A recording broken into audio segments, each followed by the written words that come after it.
আসসালামু আলাইকুম। একটা মশলা তৈরি করার জন্য সব কিছু রেডি করলাম।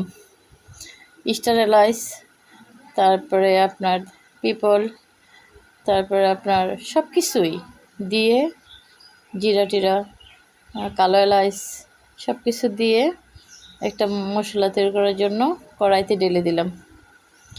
তো মুচমুচে করার জন্য হচ্ছে, আর এগুলো একটা পেজ থেকে আনছি খাওয়ার জন্য।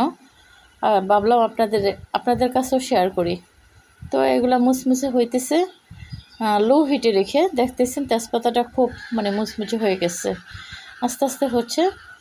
তো হয়ে গেছে, এখন আমি নামাই নিব। নামাইয়া না তো ঠান্ডা করার জন্য না দিলাম, দেওয়ার পরে এখন ব্লেন্ডার করতে দিলাম। ব্লেন্ডার করলাম, করে ব্লেন্ডার কইরা তারপরে এখন বক্সে রেখে দেব 1 মাসের জন্য। সো ভালো থাকবে। কে কে আমার মতো রাখেন কমেন্টে জানাবেন।